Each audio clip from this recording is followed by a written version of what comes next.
तो एवरीवन, उम्मीद है आप सब लोग जो है वो खैरियत से होंगे and welcome back to weekly session. नाजरीन, हमारे इन सेशंस का मकसद ही यही है ताकि आप लोगों को स्टॉक मार्केट में भरपूर तरीके से जो है वो फायदा हो सके और आप लोग जो है हमारी डेली वीडियो से अपडेटेड रह चुके। नाजरीन, अपने फ्रेंड्स और रिलेटिव्स को भी ये वीडियो जरूर शेयर करें ताकि वो लोग भी जो है स्टॉक मार्केट में अपना फ्यूचर जो है वो सिक्योर कर सकें। और इसके अलावा नोटिफिकेशन बेल भी जरूर प्रेस किया करें ताकि आप लोग हमारी अब हर अपडेट से हर वीडियो से जो है वो नोटिफाइड रहें। और हमारा लिंक भी मौजूद है। वीडियो के नीचे हमारा जो है वो लिंक भी मौजूद है ग्रुप का, तो आप लोग प्रेस करके हमारे जो है वो जूम सेशंस का को भी जो है वो ज्वाइन कर सकते हैं। तो आज की मार्केट को डिस्कस करने के लिए हमने जो है वो अमीन अब्दुल गफ्फार साहब को वेलकम किया है, इनवाइट किया है। बेसिकली वो पहले भी हमारे यूट्यूब चैनल पे आ चुके हैं और उनका काफी अच्छा एक्सपीरियंस है, काफी पुराना एक्सपीरियंस है। वो जो है वो आप लोगों को डिटेल में स्टॉक मार्केट के हवाले से अच्छी तरीके से गाइडेंस भी प्रोवाइड कर सकते हैं। हम आज की मार्केट को डिस्कस करेंगे। आज जो है हमने मार्केट में पहले तो प्रॉफिट टेकिंग भी बीच में आई, सेलिंग आई, उसके बाद मार्केट जो है वो रेड बंद हुई, नेगेटिव बंद हुई, क्योंकि कुछ जियो पॉलिटिकल टेंशन चल रही है ईरान और इसराइल के बीच में। इसकी वजह से जो है वो पाकिस्तान स्टॉक मार्केट को फौरन जो है वो इम्पैक्ट पड़ा। और स्टार्टिंग में तो खैर अच्छी थी, काफी पॉजिटिव खुली मार्केट।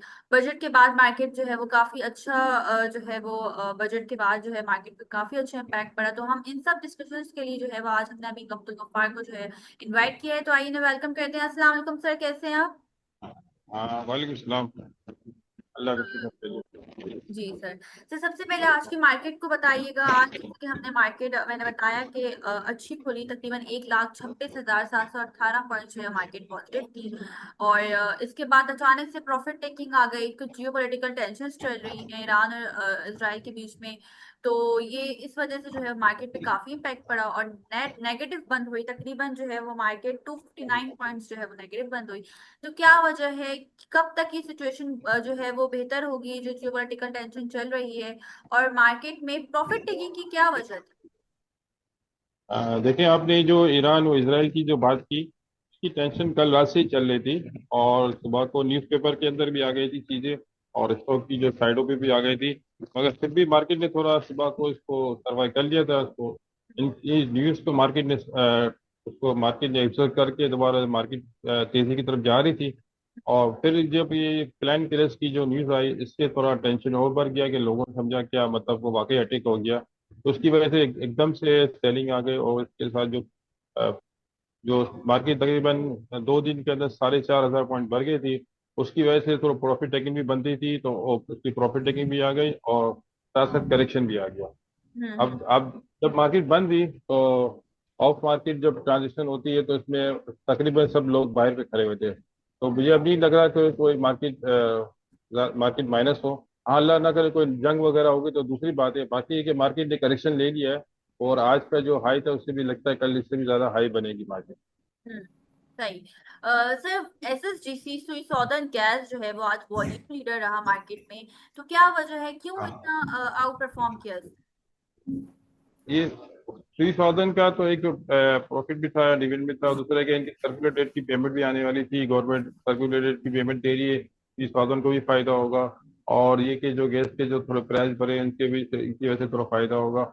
और सिर्फ इसी 30,000 नहीं है, ओजीडीसी है, पीपीएल है और ओजीडीसी, पीपीएल और पीएसओ और 30,000 चार को फायदा होगा। चारों में डिस्काउंट नहीं पे वही नहीं काम तो कर रही देखो, है। जग हमेशा बैलेंस आ जाता है। जी सर, कंटिन्यू करें। हाँ, अब माइक। जी सर।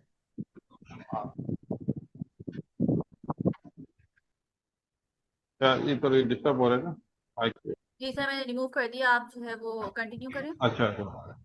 हाँ, तो ये इसकी वजह से थोड़ा 30,000 को डिस्काउंट में रेट बहुत कम है। और इस वक्त जो मार्केट है आप देख रहे हैं कि जो हैवी रेट है उसके अंदर से बहुत ज़्यादा सेलिंग आ जाती है। अब ये कि जो हमारी एनर्जी है, इंडेक्स को सपोर्ट करने के लिए किसी मेटेरियल इन्फॉर्मेशन आए तो इंडेक्स को सपोर्ट हो गया। और उसके साथ साथ जो मार्केट की जो रनिंग छोटी आइटम है उस पर ज़्यादा इस वक्त वॉल्यूम हो रहा है।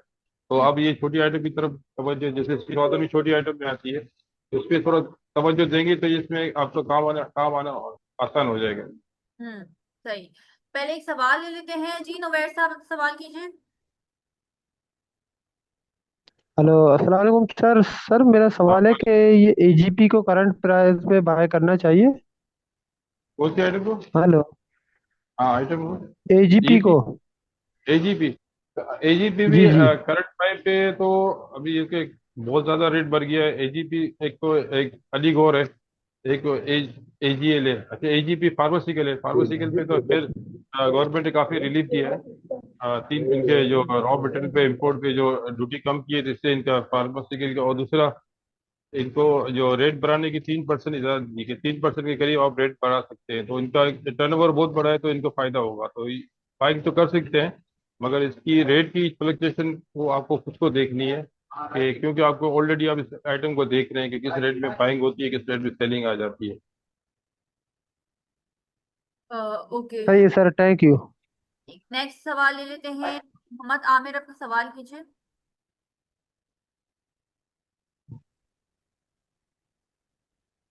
वालेकुम सर। वालेकुम सलाम।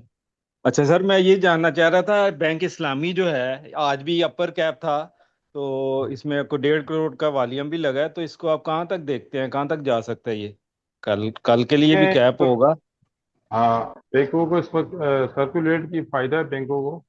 और बैंक इस्लामिक का जो जो पार्टी है, जो एक स्टॉक ब्रोकर से रिलेटेड है, तो वो उसी रेट में इनकी मार्केट में वो लोग खुद ही ट्रेंड मार्केट को चला रहे हैं। मगर ये कि एक हद होती है, एक इसका एक टारगेट होता है कि इस रेट पे आ जाए, मगर उस रेट से भी मार्केट थोड़ी उसकी ऊपर आ गई है, तो प्रॉफिट कर ले या 50% प्रॉफिट कर ले तो ये बेहतर है आपके लिए। चलें, ठीक हो गया सर, बहुत शुक्रिया, थैंक यू। ओके, नेक्स्ट सवाल ले लेते हैं। रऊफ महमूद, अपना सवाल कीजिए। अस्सलाम वालेकुम अमीन साहब। वालेकुम सलाम।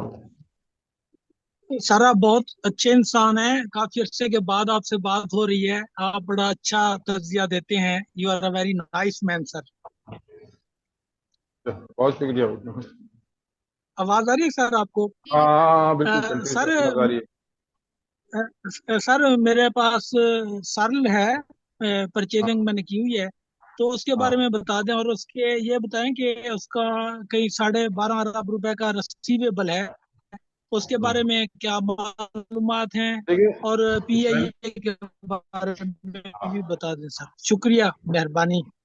सेल सेल कंपनी है ना, उसकी एक फाइजर एक ऐसी की वो थी, बोली थी ना, फाइजर में बहुत कमाता था, तो फाइजर इसने सेल कर दिया। अब ये कि सेल के जो एक्सपेंस, मतलब वो इनके पास लाइबिलिटी बहुत थी, डीप बहुत, कर्जा बहुत था। तो अब जैसे इंटरेस्ट रेट कम हुआ तो इनको फायदा होना शुरू हो गया, वरना तो ये आपको देखे 50 के अंदर ट्रेड हो रहा था, 30 के अंदर चले गया। अब ये सेल कंपनी तो बहुत अच्छी है कि आईबी हेल्थ कर, वो भी इसकी है, वो भी चलना शुरू हुई है, तो शेल्फ पे लगता है कि चलेगी, क्योंकि काफी डिस्काउंट में है। मगर ये कि जो इसका वालिद था अब्दुल्ला, वो बहुत अच्छी तरह चला रहा था। बेटा है, थोड़ा उस पर थोड़ा डिस्टर्ब हो रहा है मामला, मगर इंशाल्लाह लगता है कि वो भी कवर कर लेगा। और दूसरा पीआईए के बारे में सर। पीआईए क्या, तो गवर्नमेंट ने कहा है कि हम इसको प्राइवेटाइज करेंगे, जैसे पीआईए पाक री इंश्योरेंस है, और दूसरी और जो पब्लिक लिमिटेड कंपनी नहीं है उसको प्राइवेट करेंगे। तो पीआईए तो फिर अभी इकट्ठा होता है, मार्केट के अंदर चल जाता है। अब ये जो हमारे जो सुपर सालार वहाँ जा रहे हैं, अमेरिका अमेरिका के दौरे पे जा रहे हैं, तो काफी मतलब पाकिस्तान को इसमें बहुत बड़ा बेनिफिट मिलेगा, खास करके टेक्सटाइल सेक्टर के अंदर। और इसमें ये क्या हो सकता है कि प्राइवेटाइज पे चले तो फॉरेन इन्वेस्टर भी आ जाए, तो फिर इससे अच्छी बॉलिंग, इससे अच्छी ऑफर आ जाएगी। मगर इस साल बहुत क्या, तो शुक्रिया गवर्नमेंट सर। का टारगेट है कि पीआई को प्राइवेटाइज करने का। अच्छा ठीक है सर, बहुत शुक्रिया सर, बहुत मेहरबानी सर, नवाजिश। ओके, नेक्स्ट क्वेश्चन ले लेते हैं। अहमद शोएब, सवाल कीजिए। अस्सलाम वालेकुम सर। मेरा क्वेश्चन है related to oil and gas exploration sector. Sir ये ओजीडीसी और आपका जो पीपीएल है, इसके बारे में थोड़ा सा बता दें कि ये इनकी क्या चांसेस है आगे ग्रोथ के। और सेम गोज फॉर पीएसओ और एसएनजीपी। और सर मुझे एक और चीज़ पूछनी थी कि जो नेटसोल है उसका बायबैक भी अनाउंस हुआ था। एंड उसका फ्यूचर ग्रोथ आप कैसे देख रहे हैं? मतलब मेरे पास कुछ होल्डिंग है उसकी, तो उससे रिलेटेड भी पूछना चाह रहा हूँ। हाँ, अच्छा, ये ओजीडीसी, पीपीएल और पीएसओ और 3000, इनका तो सर्कुलर डेट की पेमेंट आनी है, और गवर्नमेंट इसका बंदोबस्त भी कर लिया है। बैंकों से साढ़े 1200 अरब रुपीज अरेंजमेंट भी कर लिया है। इसका मेन हब है जो मेन जो पॉइंट जो मैनेज करेगा वो हबीब बैंक है। तो इनकी गवर्नमेंट पेमेंट करेगी, उनका बड़ा डिविडेंड आएगा, तो अनएक्सपेक्टेड डिविडेंड आएगा, तो इसकी वजह से जो इनकी जो कर्जे उतर जाएंगे, और ज्यादा तो कर्जे तो फिर दोबारा गवर्नमेंट को मिल जाएंगे, क्योंकि गवर्नमेंट के पास इनकी होल्डिंग है। तो ये इनका फीचर बहुत अच्छा है। अब ये कि वक्ती तौर पे जो हालात की वजह से ये डिस्काउंट में मिल जाते हैं। बाकी आप देख रहे हैं कि इतना ज्यादा भी इसका, जब बुरे हालात में भी इसका रेट इतना कम नहीं होता। तो इसको होल्ड करें, इंशाल्लाह इसमें आगे जाके आपको चांस मिलेगा। बाकी और आपने एक और कंपनी पूछा था आखिरी में। सर नेटसोल का पूछा था। हाँ, असल में नेटसोल का लेटर भी आ गया था, मगर अब ये देखो टीआरजी का भी यही मसला हुआ कि उसका बायबैक की न्यूज आ गई थी। और मुझे तो पता चला कि जो टीआरजी जिन लोगों ने 75 रुपीज में जमा कराए थे, वो ऑफिस के चक्कर काट रहे हैं, जो जो ब्रोकर बायबैक कर रहा था। अब ये टेक्नोलॉजी है उनका, तो कोई टेबल कुर्सी वाली चीज़ है, कोई इंडस्ट्री तो है ही नहीं। तो उस पर तो बहुत एहतियात से काम करना चाहिए, क्योंकि इससे पहले कॉलमेट वगैरह भी आई थी, वो भी एकदम से रातों रात डिफॉल्ट हो गई थी। तो फिर आप टेक्नोलॉजी में काम कर रहे हैं, तो मेरा मशवरा है कि अभी जब मौका मिले तो निकल जाए, फिर अच्छी इंडस्ट्री में काम करें, और खास करके ऐसी आइटम में काम करें जिसके साल के 4 डिविडेंड आए। चार नहीं, दो आए, दो नहीं, एक आए, वो बड़ा डिविडेंड आए। इसमें क्या, म्यूचुअल फंड वाले इसमें बाई बैक करते हैं। Right, thank you sir. Okay, next question ले लेते हैं जी। नवेद, अपना सवाल कीजिए। अस्सलाम वालेकुम। सर, वालेकुम। बजट के फौरी बाद फूड सेक्टर काफ़ी अंडर प्रेशर लग रहा है, हालांकि बजट में इससे रिलेटेड कोई नेगेटिव डेवलपमेंट देखने में नहीं आई। तो सर, क्या वजह है, ये फूड सेक्टर क्यों इतना अंडर देखिए, प्रेशर जा रहा है? लाइक ओजी बजट में फूड हो ये गया, टीओएमसीएल। फौजी फूड में एक बात आ रही थी कि जो जो दूध है उस पे टैक्स, गवर्नमेंट जीएसटी खत्म कर देगी। वो खुला दूध आपको सस्ता मिल रहा है, पैकिंग वाला दूध महंगा मिल रहा है। तो वो गवर्नमेंट ने टैक्स खत्म नहीं किया, बल्कि गवर्नमेंट ने मजीद 3% डेयरी पे टैक्स लगा दिया। तो ये इससे इस सेक्टर फौजी, खास करके फौजी फूड भी डिस्टर्ब हो गया, और पूरा सेक्टर डिस्टर्ब हो गया। जो एक्सपेक्ट किया जा रहा था कि दूध पे वगैरह पे जीएसटी खत्म कर देगी, हालांकि पूरी दुनिया में कहीं भी जीएसटी नहीं लगी दूध के ऊपर, मगर पाकिस्तान में लगी हुई है। ठीक है sir, thank you. Okay, next सवाल ले लेते हैं जी। फर्रुख, अपना सवाल कीजिए।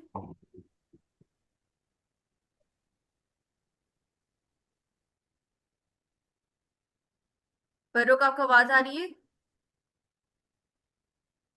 अस्सलाम वालेकुम। मुझे कह रहे हैं जी, I am unable to raise my hand, software में शायद कोई प्रॉब्लम आ रहा है।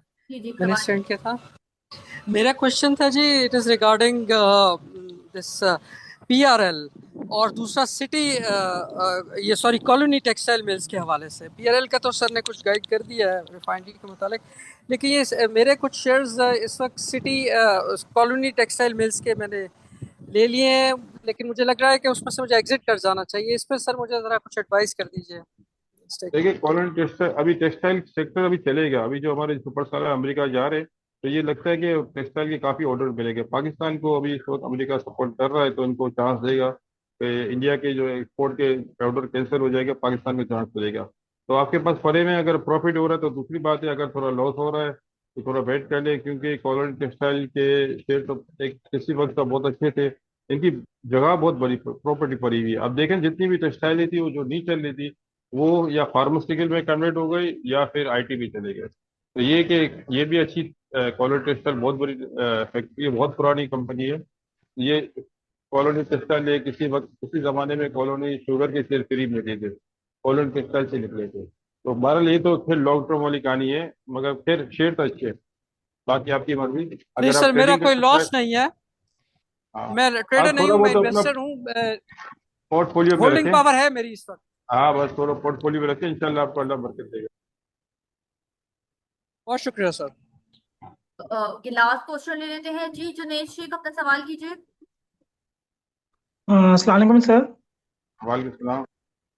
सर, अभी मार्केट और करेक्शन पे जाएगी या फिर अभी स्टेबल है या फिर और नीचे जाएगी अभी ये? ये अभी जो मार्केट बंद हुई थी, इसमें ऑफ मार्केट ट्रांजेक्शन के लोग अंदर लोग बाहर ही खड़े हुए थे, सेलर बहुत कम थे।